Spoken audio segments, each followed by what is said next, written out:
Bom, nós estamos no papel. O papel vai fazer com que Gutenberg pegue aquela máquina que estava utilizando para fazer suco de uva, vinho, ele faz a tipagem, ele coloca letras e números, e ele começa a imprimir livros com uma velocidade fantástica, a custo muito baixo e atendendo de uma forma ilimitada. Então, em 1453, Gutenberg produz uma segunda grande revolução, que é o surgimento do livro.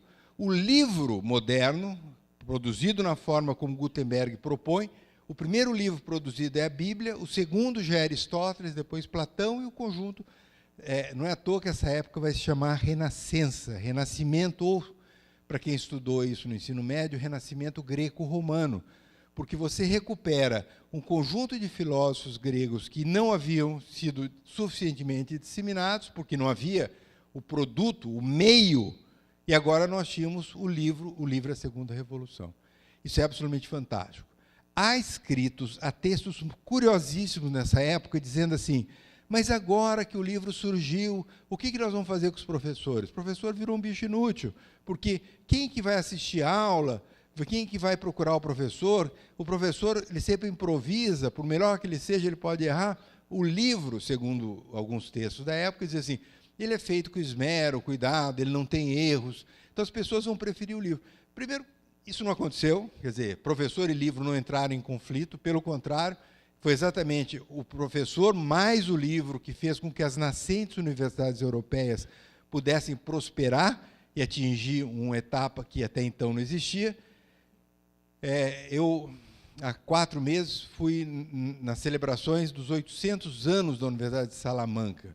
A Universidade de Salamanca, ela precede isso, mas ela só cresce, efetivamente, quando eu tenho as bibliotecas formadas pelo livro. O livro moderno é a segunda revolução.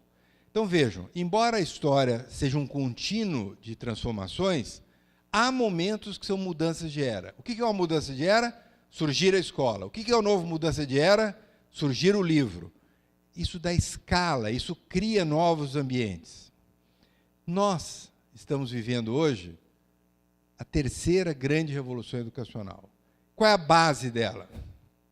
A base dela é que nós estamos vivendo uma sociedade, pela primeira vez a gente pode dizer isso, onde algo inédito, absolutamente não previsível surge. É uma sociedade onde a informação está literalmente, totalmente acessível, instantânea e basicamente gratuita. Vejam, não há uma definição precisa sobre o que é a escola, mas há uma liberalidade. Imagine que alguém, antes de eu falar isso, definisse que a escola é o espaço no qual mestres transmitem informações aos seus alunos. Não cometeria nenhum crime, né? Alguém diria, é muito mais do que isso. Não estaria errado, é muito mais do que isso. Mas a simplicidade de dizer que a escola é o espaço no qual o mestre transmite informações ou conhecimento para os seus alunos, para os seus discípulos, para os seus estudantes, é uma possibilidade de definição. Se essa fosse, e não é, a definição, eu diria que, neste momento, nesta sociedade, a escola desaparece. De que me serve uma inovação chamada escola, com os livros, se a sociedade que eu entro de forma absolutamente agressiva, quando eu chamo de forma absolutamente agressiva, é que esta mesma percepção do que é ou que são as tecnologias digitais para quem nasce hoje, acreditem, não tem nenhum paralelo com o que nós imaginamos. É como se, e esse processo biologicamente pode ser estudado, mas ainda não foi devidamente compreendido, por algum motivo as pessoas já nascem sabendo utilizar isso de uma forma impressionante. Da mesma forma como é estranho como é que um bebê, quando nasce, já aprende a ideia de mamar e aprende a ideia, de alguma forma, inerente à vida, o convívio nesse mundo virtualizado, é algo que os bebês que nascem hoje já trazem isso de uma forma quase que intuitiva, inerente. Eu não vou gastar tempo nisso aqui, só vou fazer uma observação para vocês terem ideia da dimensão do livro. Quando a gente passou do ano 2000 para o ano 2001, a revista Time tinha que escolher não mais o personagem do ano, né? O personagem do ano, para quem não lembra, ano passado foi Trump, antes foi Angela Merkel, antes foi Obama, não importa. De 2000 para 2001, a revista Time tinha que escolher não o personagem do ano, nem da década, nem do século. Era escolher o personagem do milênio. Aí tinha a bolsa de apostas, quem seria o personagem do milênio, quem iria na capa da revista Time. Surgiu, na capa da revista Time, como a pessoa mais importante do milênio, aparece Gutenberg. E o motivo é mais ou menos o seguinte. Antes disso, deixa eu fazer aqui uma...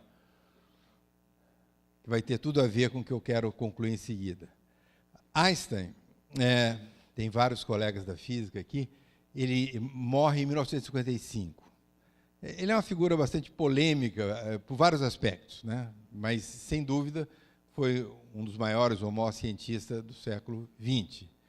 E ele tem frases muito interessantes, mas a mais interessante dele, e é de fato uma premonição daquilo que viria a ser, é quando ele define o que é educação. E Einstein define a educação como sendo aquilo que fica depois que eu esqueço o que eu aprendi. Belíssimo. Provavelmente, quando ele disse isso, não ficou tão evidente o que ele queria dizer com essa frase. Hoje, essa frase é a melhor definição do que é educação. Mas vamos lá. O que acontece com o tal do livro? Gutenberg. Por que é tão importante Gutenberg?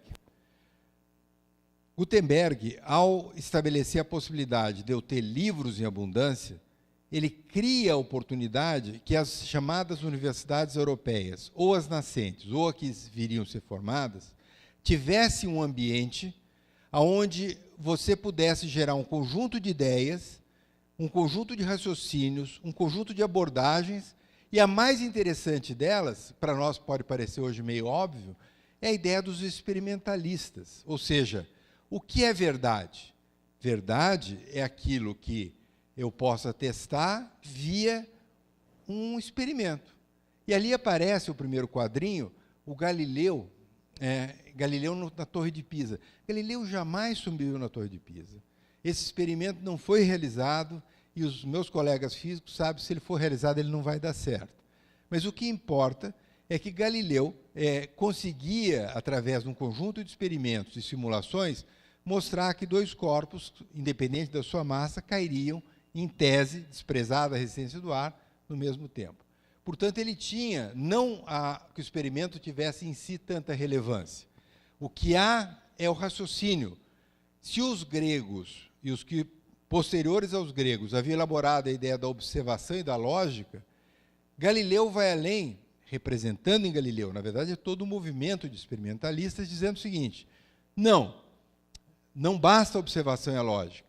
Existe uma coisa chamada conhecimento científico, que não é, segundo eles, igual ao conhecimento.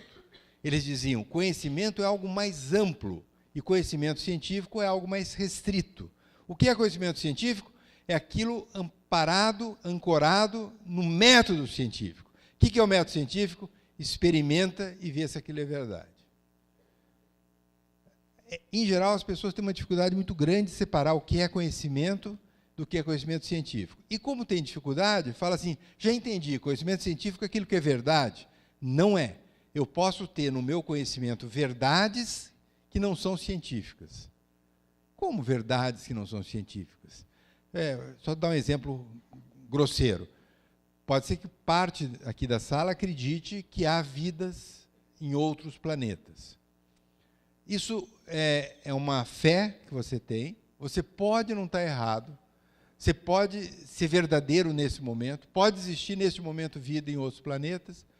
Isso não é conhecimento, porque você acredita, mas não é conhecimento científico, porque não foi provado no método científico. E eu não falo isso para minimizar o conhecimento, eu falo para diferenciar que conhecimento científico, a partir de Galileu, passa a ser estabelecido como sendo algo que é atingido via o método.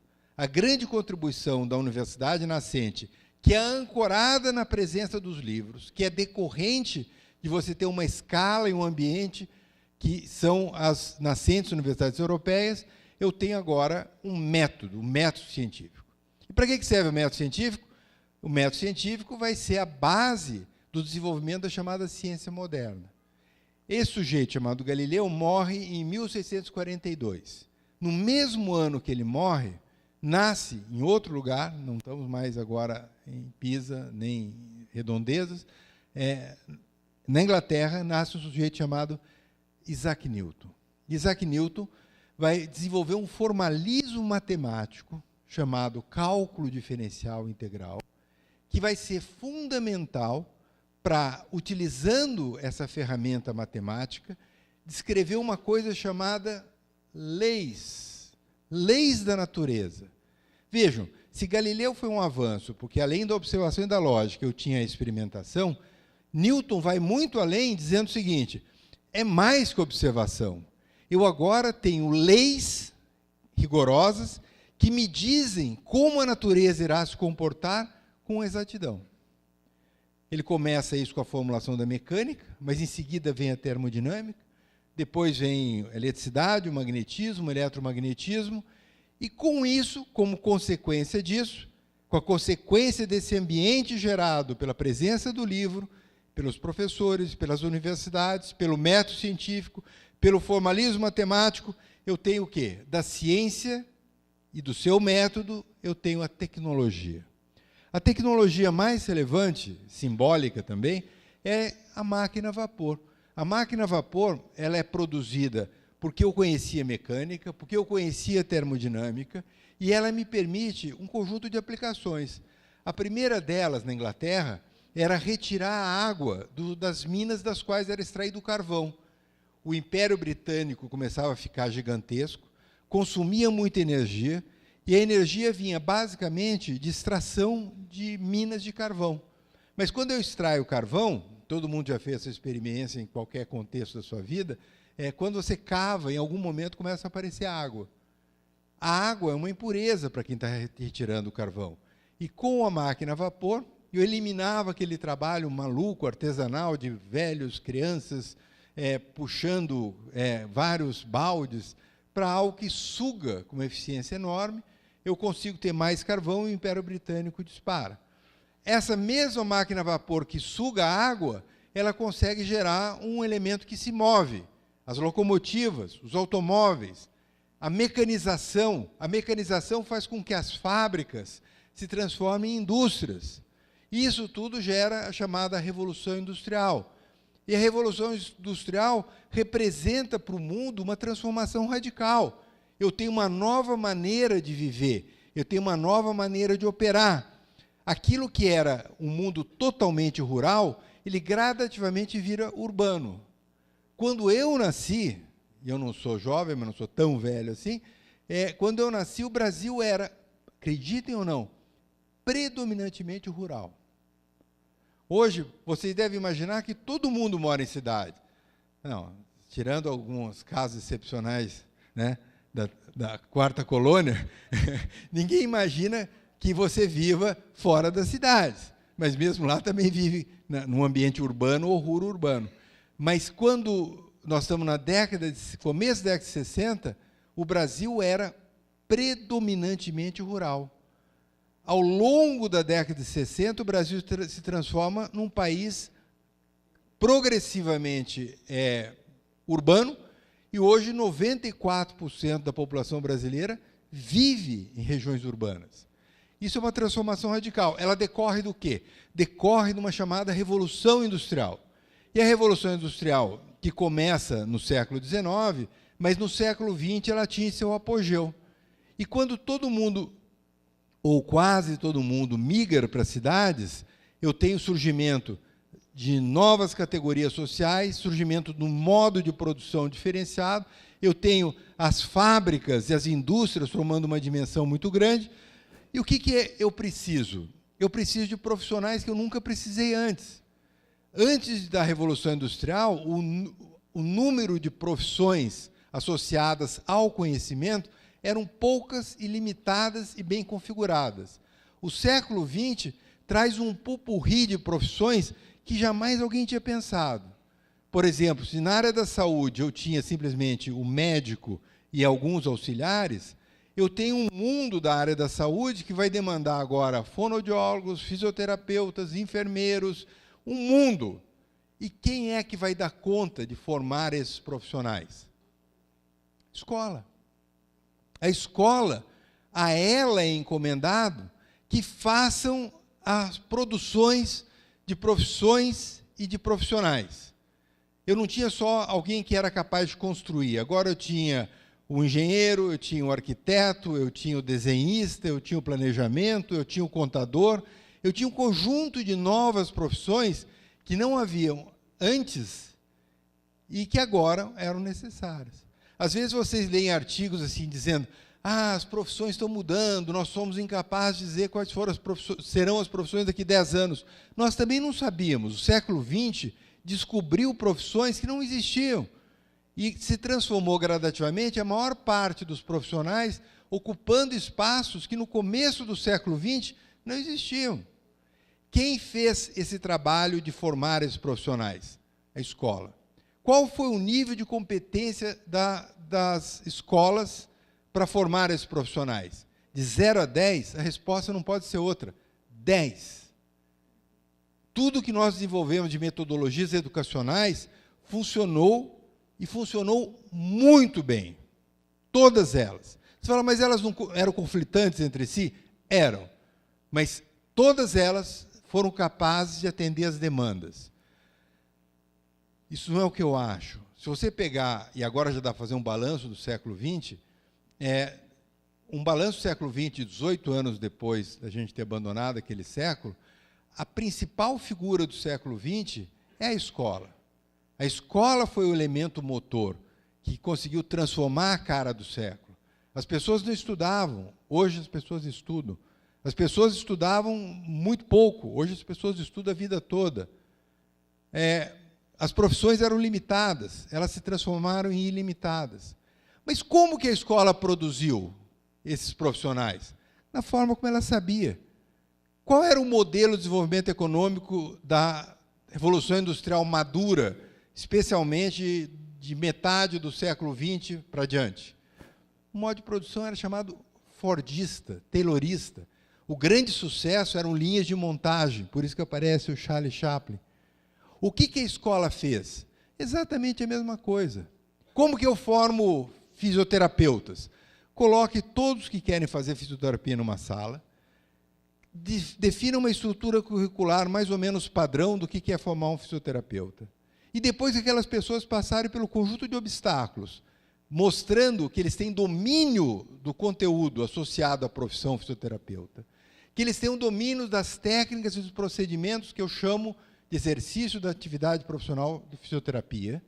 E quando ela atingir isso, está definido em algum local, escrito, bem regulado, chamado diretrizes curriculares, princípios mínimos, a ele eu confiro um diploma. O que esse diploma diz?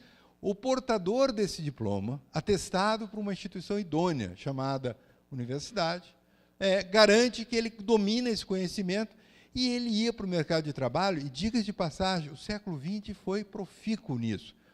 Todos os profissionais que tinham título superior, quase sem exceção, se deram muito bem. Porque existia uma previsibilidade do que eu esperava que um fisioterapeuta fizesse. Para falar de uma carreira mais padrão, engenharia. Se alguém tiver o cuidado de olhar a estrutura curricular da Escola Politécnica de Engenharia da USP, que é uma das mais antigas, irá se deparar que a estrutura curricular da engenharia civil é muito, para não dizer idêntica, muito parecida com a estrutura curricular de um curso de engenharia civil hoje. Ou seja, o que nós temos? Uma memória de algo que funcionou muito bem, fez um enorme sucesso. Os profissionais da educação, particularmente os professores, no século XX, foram mais respeitados do que os padres, do que as freiras, do que os bancários, do que os militares, do que os políticos. Embora eles ganhem pouco, em geral, os professores, o respeito que a sociedade desenvolveu com eles no século XX é enorme. Ou seja, a escola, naquele modelo de desenvolvimento econômico baseado no modelo fordista e taylorista, a escola foi um sucesso. Por isso, foi tão sucesso que, embora haja, e ainda há, teorias educacionais concorrentes, parecendo que uma é contrária à outra, qualquer uma delas que eu adotasse, em geral, dava certo. Vocês vão dizer, não, mas há engenheiros melhores que os outros. Sempre existirá, sempre houve, mas, em média, um engenheiro civil, o atestado do que o diploma dizia é: esta pessoa domina o conhecimento daquilo que eu chamo de engenharia, que é constituído do conjunto de disciplinas que vão de cálculo, projetos, estruturas, e ele estava apto a trabalhar. Alguns prédios caíam, mas a imensa maioria dos prédios não caíam. E, portanto, era um sucesso, a escola é um sucesso. A escola seria sempre um sucesso se o tempo parasse. O que houve? O tempo andou. O tempo andou e, rapidamente, aquele modelo de desenvolvimento baseado no Fordismo, no Taylorismo, naquilo que o Chaplin está fazendo, foi por água abaixo. Mas não é que foi um pouquinho por água abaixo.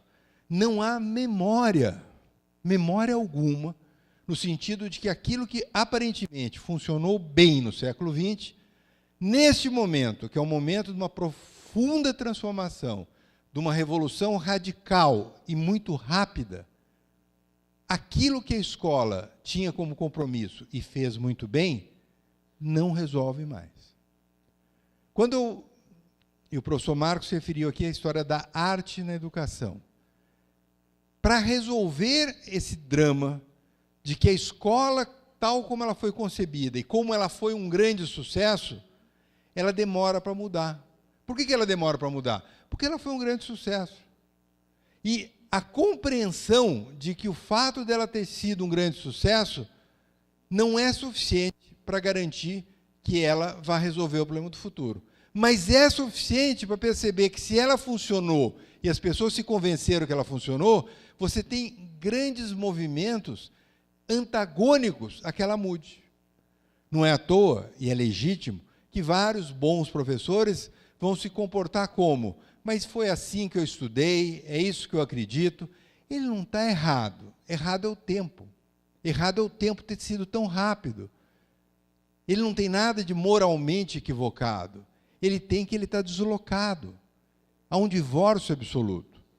Ou seja, nós vivemos um momento, e aí eu falo da mistura do presente, do passado e do futuro, onde, de fato, você vai ter crianças chegando na escola com um tipo de vivência que já incorpora fortemente a ideia de que essa sociedade é uma sociedade de informação totalmente disponível, instantânea e gratuita, sendo tentados a conviver com professores que tentarão, provavelmente com um grande fracasso, educar alguém num modelo e em circunstâncias que há um divórcio absoluto. Esse divórcio ele chega ao ponto tão forte que quem tiver experiências com ensino fundamental ou conversar com quem está no ensino fundamental vai descobrir uma coisa curiosa. A fase de maiores conflitos já passou. Hoje, se você vai numa escola de ensino fundamental, não há mais conflito entre o professor e os seus alunos. E não há mais conflito por um motivo não muito nobre, porque eles não estão mais habitando o mesmo planeta. Então, eles simplesmente não existe para o outro. Você fala, mas eles continuam indo lá? Claro, alguém manda eles irem, a mãe obriga. A legislação brasileira, hoje até foi aprovado que não pode ter homeschool, não pode ter educação em casa. Então, ele tem que ir para a escola. É ilegal no Brasil. O pai, ou a mãe, ou o avô, vai preso se não mandar a criança para a escola. Então, ele vai para a escola. O professor, se ele não der aula, ele não ganha. E ele é um sujeito decente, um profissional, ele acha... Então, tem um monte de gente indo fazer coisas, mas a grande realidade, salvo exceções, e elas sempre vão existir, simplesmente é um ritual onde pessoas que não se conhecem, não dialogam, simplesmente não tem absolutamente nada a ver um com o outro, indo para o mesmo lugar fazer uma atividade que a gente chama hoje de ensino. Mas, terminantemente, via de regra, isso não existe mais. Isso, de alguma forma, tem no ensino superior?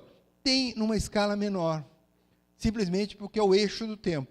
Mas a progressão do ensino superior vai ser a agregar cada vez mais pessoas que nasceram nessa circunstância. Quer dizer, vamos lembrar o seguinte, a partir de agora começa a entrar na universidade os nossos alunos que nasceram já no século XXI. Então, nós estamos exatamente no ponto em que esse conflito, que lá no ensino fundamental é resolvido pelo divórcio absoluto, ele começa a surgir mais fortemente aqui. Bom, eu que me perdi aqui. Eu vou pular isso aqui. Se for o caso, eu volto. O que é relevante, para eu não me estender muito? Eu diria assim, educacionalmente, nós estamos fazendo uma mudança, uma migração muito rápida entre dois mundos antagônicos. Quais são esses dois mundos antagônicos?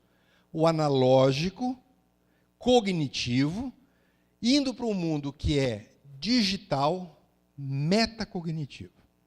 O que é analógico e digital, vocês sabem o que é. O que é cognitivo, o que é metacognitivo? Cognitivo é o conjunto de estruturas mentais associadas ao processo de aprendizagem. Como que eu aprendo? Qual é o objetivo associado a todos os processos cognitivos? Ensinar alguém. Alguém que sabe mais, na sociedade primitiva é o mais velho, na nossa sociedade é o professor, que transmite informação, conhecimento, como vocês quiserem, para alguém que não o detém.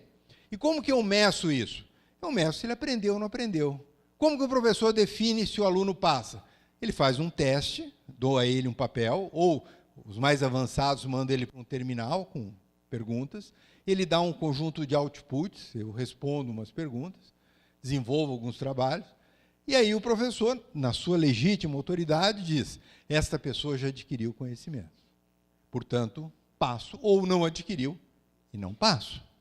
Isso está associado ao mundo da cognição. Aprendeu ou não aprendeu?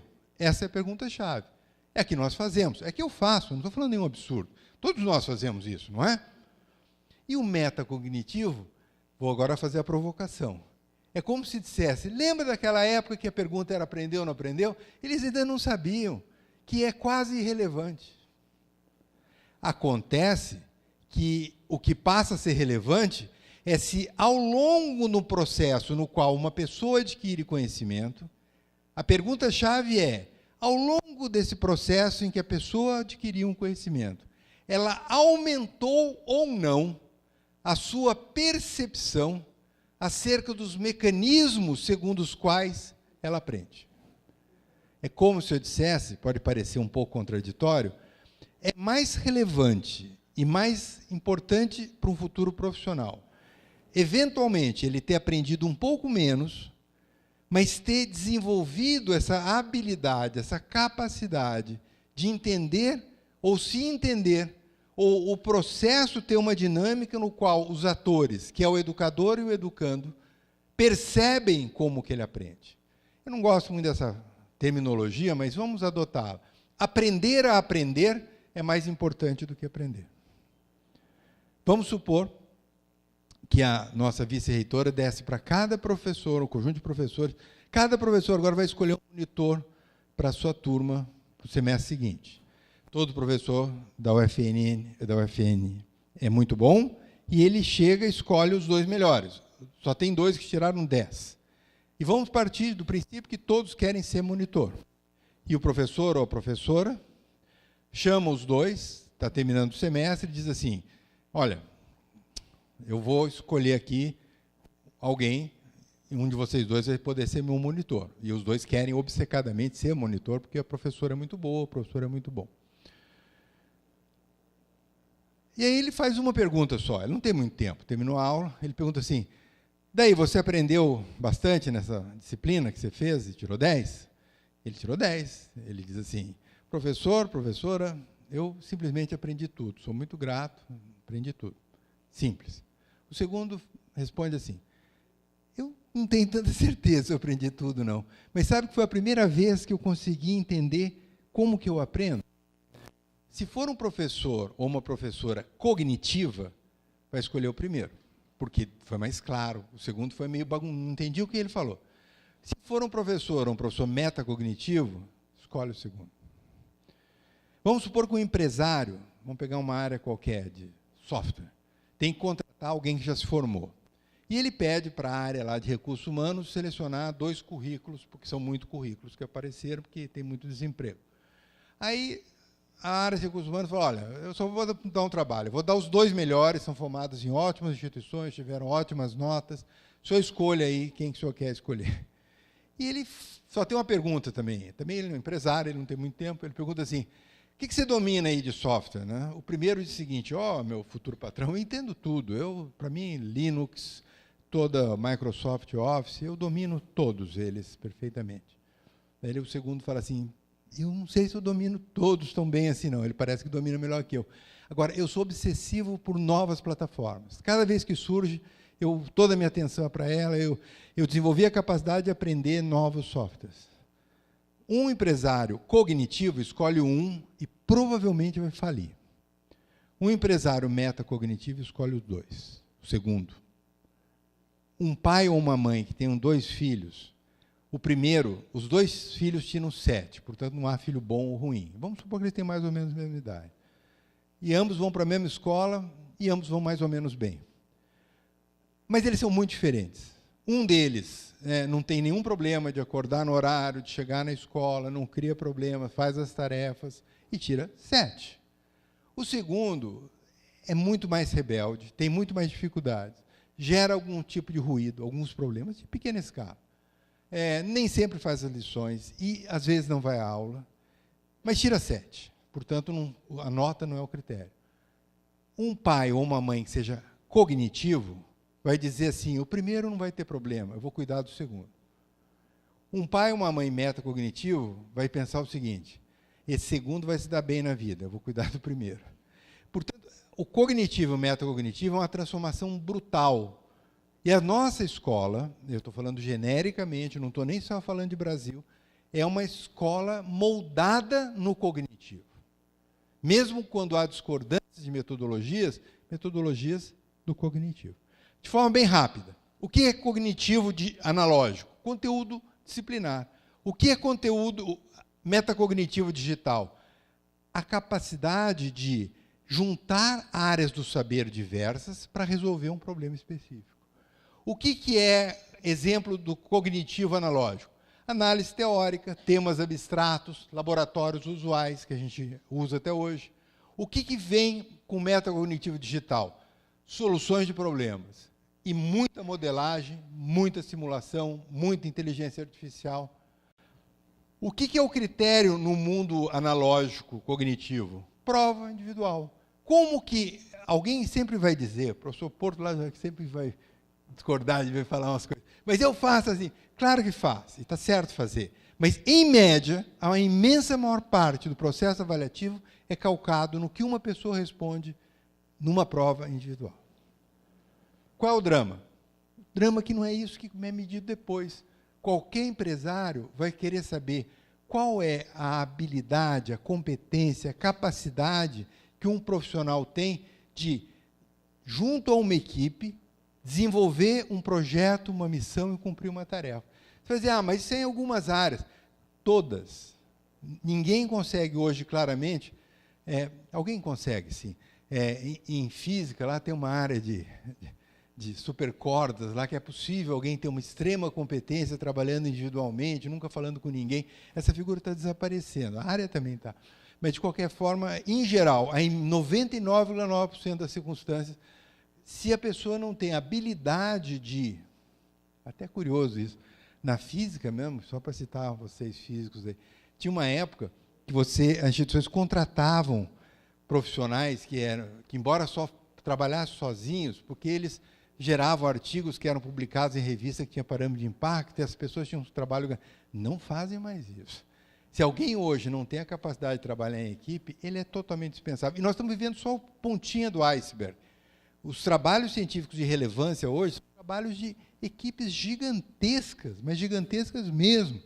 Os trabalhos significativos que saem na Nature, na Science, saem não só nomes, saem grupos, e depois você vai lá e vê que os grupos são mais centenas de pessoas, simplesmente porque os problemas efetivos, reais, concretos, materiais, de profundidade, são trabalhos de áreas de saber conectadas, entendendo sistemas complexos. Bom, o sistema era centrado no professor. A minha mãe, acho que até hoje ela acha isso. Ela acha assim, ó, aprender é na escola e o professor tem que estar falando. Se o professor não está falando, não há aprendizagem, recreio não conta, e depois só valia se fizesse trabalho em casa. Fora isso, eu lia seleções, essas coisas, ela achava que isso aí tudo não tinha a ver com a aprendizagem, não. O que nós sabemos?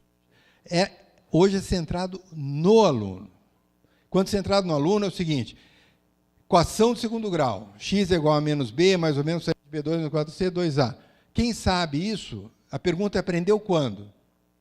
Quando tinha uma prova, ele não tinha entendido na sala de aula, mas ele precisava fazer a prova, ele vai, fecha no quarto, vai numa lan house, procura um vídeo ou algo semelhante e aprende.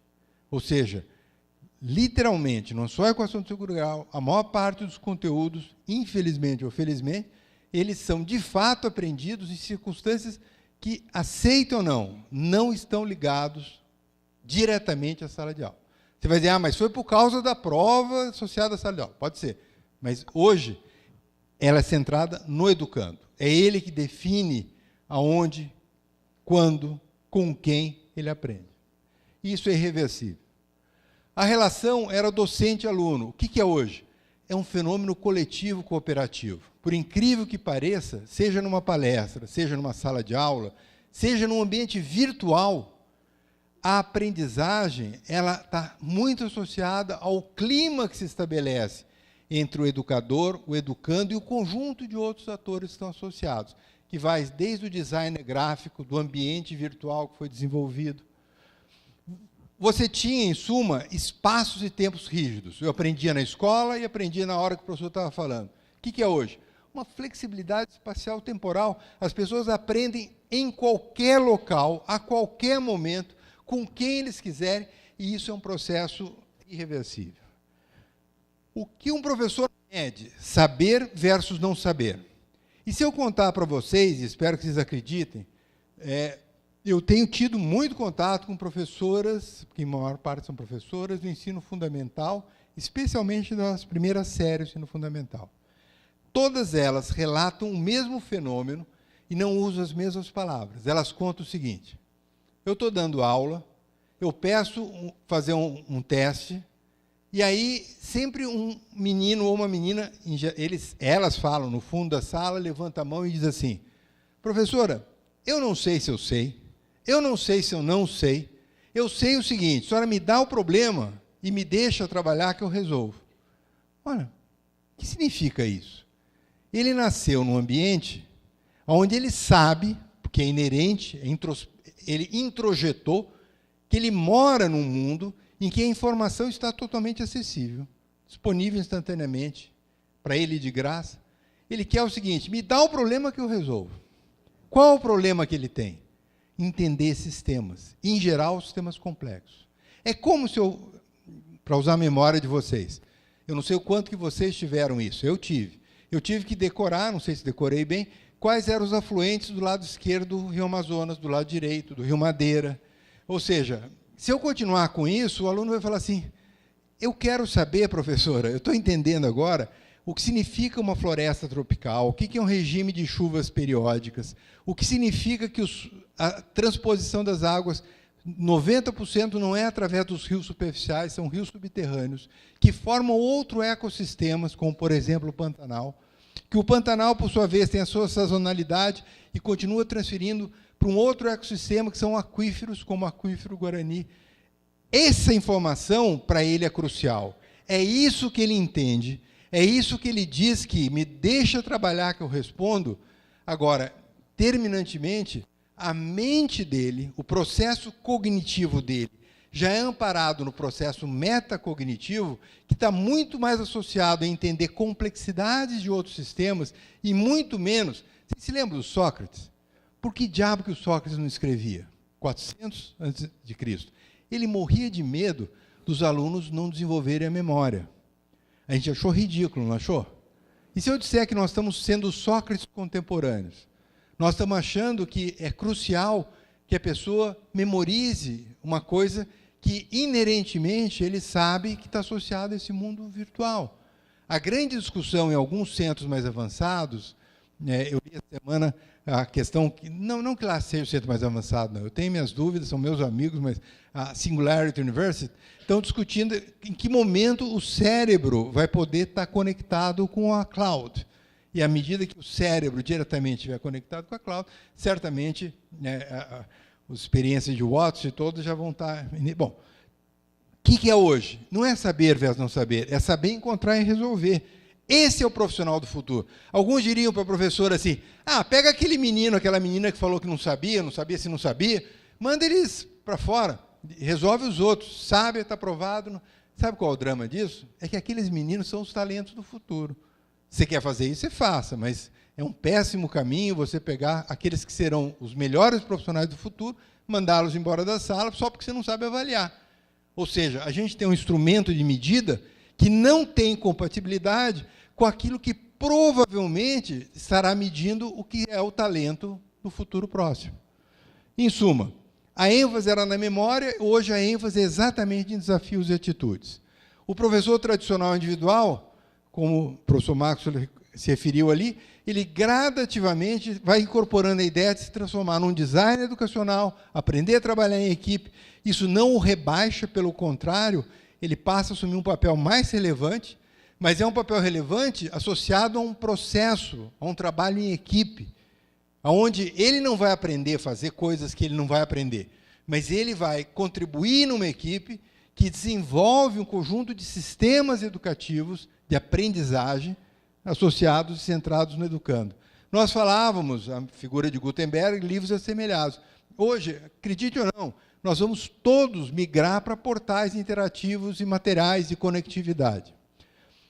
Vejam, quais eram os grandes valores de uma instituição educacional? Transmitir aquilo que nós chamamos respeito, conceitos rígidos, tradição. Isso não está errado, são bons conceitos. Só que eu tenho que combinar isso, e combinar, às vezes, de uma forma até subjacente ou subalterna, a outros valores que não existiam com o mesmo valor, que é a questão da adaptação e o processo de tolerância e empatia. A adaptação é o principal motor de quanto que um cidadão vai ser feliz, de quanto que um profissional vai ser satisfeito. É como que eu dissesse assim, eu não sei o futuro daqui a 10 anos. Literalmente, nós não sabemos. O que nós sabemos é que a escola tem a oportunidade de formar pessoas que, seja qual for esse futuro, terão a capacidade de permanecer aprendendo continuamente e se adaptar a esse processo. É curioso que você pode preparar alguém para algo incerto. E isso é possível ser feito e é possível ser muito bem feito. A empatia, eu não vou gastar muita energia, mas é incrível como a gente não... Quem estava comentando esses dias? Foi hoje, né?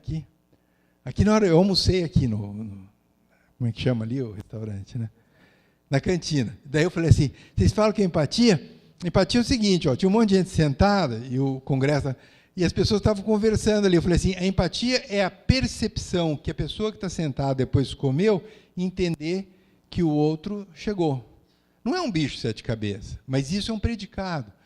Eu peguei um evento de telemedicina em Gramado, foi muito curioso. Tinha sessão A e sessão B, né? E tinha um coffee break no mesmo horário. Eu falei, gente, vocês querem saber o que é empatia? Eu acabei estimulando muito a história na medicina da empatia.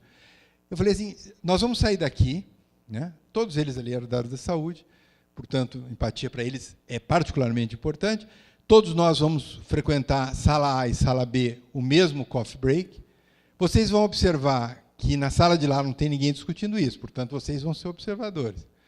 Vamos sair simultaneamente. As pessoas da outra sala que não foram alertadas vão chegar na beirada de onde serve o café.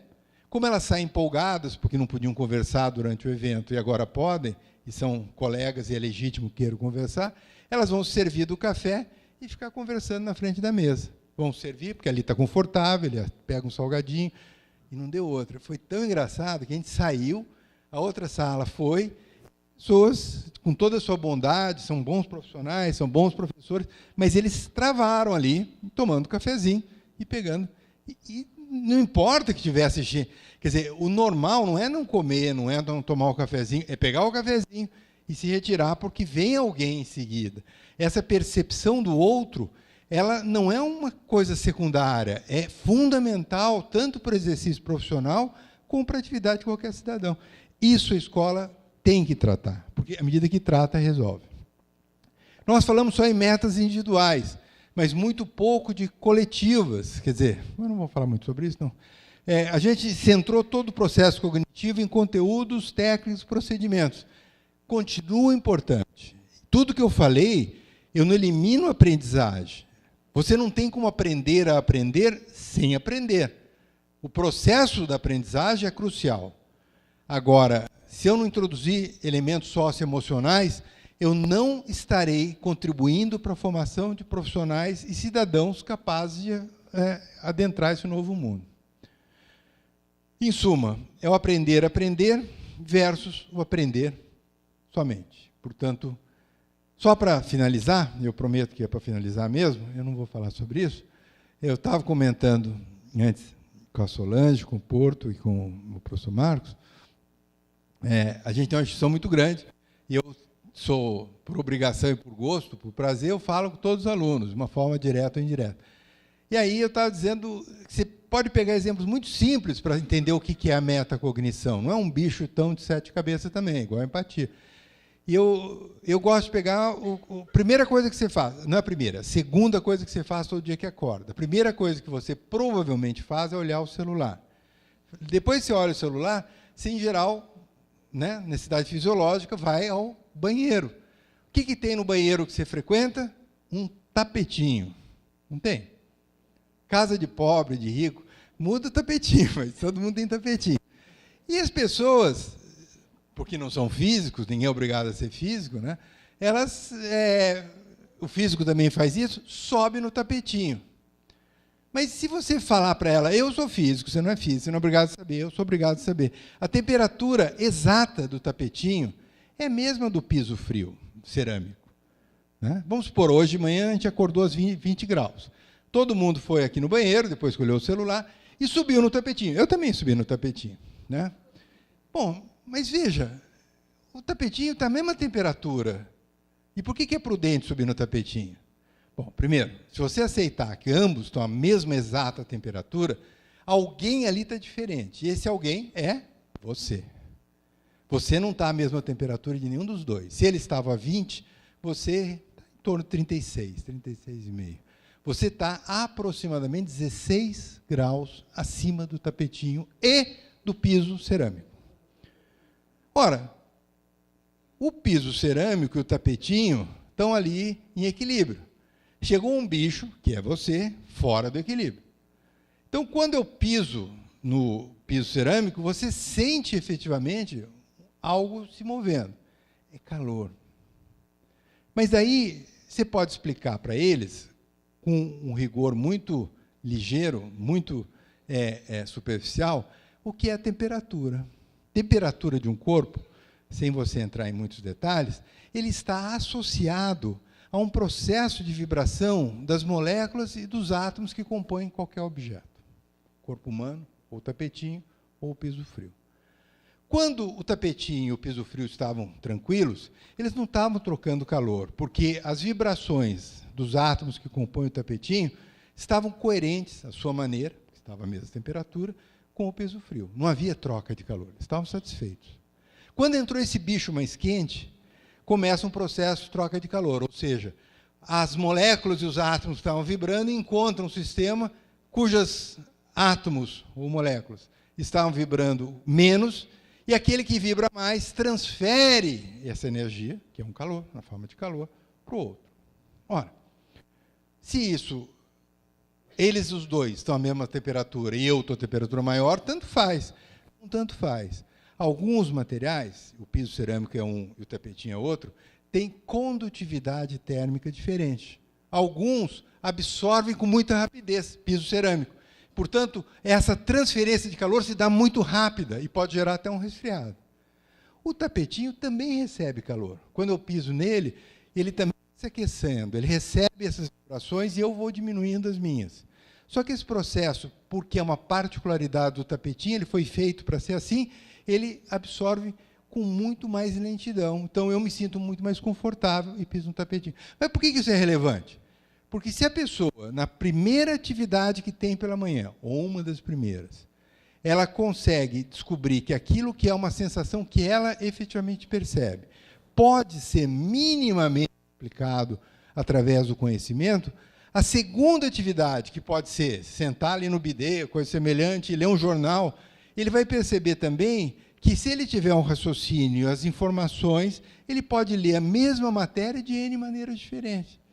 Ou se ele depois acordar e tiver um arco-íris, mesma coisa. Se ele for no trabalho e tiver um problema para resolver, é essa percepção que não está associada somente a entender, e ele nem entendeu rigorosamente o que é a temperatura, é uma percepção de aprendizagem. Agora, enquanto postura, enquanto iniciativa,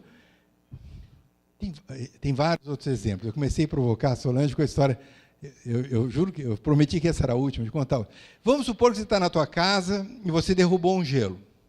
E você tem alguém na sua casa, que não mora na sua casa, e que você, ao servir um drink, porque você é bondoso, a pessoa deixou passar o gelo, e a pessoa, que é estranha à casa, vai escorregar no gelo, bater a cabeça, é tudo simulado, gente, isso não aconteceu, e bate a cabeça na mesa, quebra a cabeça e morre.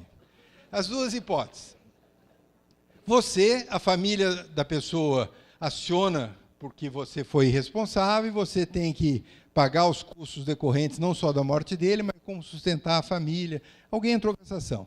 Você, por sua vez, acha que não, que a pessoa quebrou a cabeça, tudo bem, mas aquela mesa para você era uma mesa rara, e você acha que do espólio da pessoa falecida, é uma certa maldade, mas enquanto tese só para a gente trabalhar, você tem direito a ser ressarcido da mesa do espólio do falecido. Qual é a resposta? Quem tem razão? Só existe uma resposta. E a resposta, curiosamente, é: depende. E a maior parte dos problemas sociais que a gente vive, a melhor resposta é depende. No caso, depende do quê?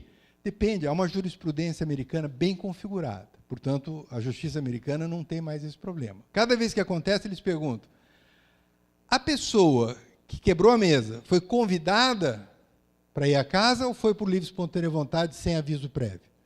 Se ela foi convidada, a responsabilidade, quando você convidar alguém para ir na sua casa, as condições que você oferece às pessoas são responsabilidade tua, e o que vier a ocorrer, você é responsável pelas consequências. Se a pessoa, sem ter sido previamente convidada, porque estava passeando nas redondezas, resolve tocar a campainha e ir à sua casa, a responsabilidade é só dela. O seu ambiente doméstico, quem cuida é você.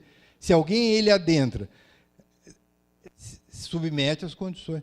Vejam, eu estou dando um exemplo, um bobo na área de direito, um bobo na área da física e da engenharia, mas o raciocínio é o mesmo.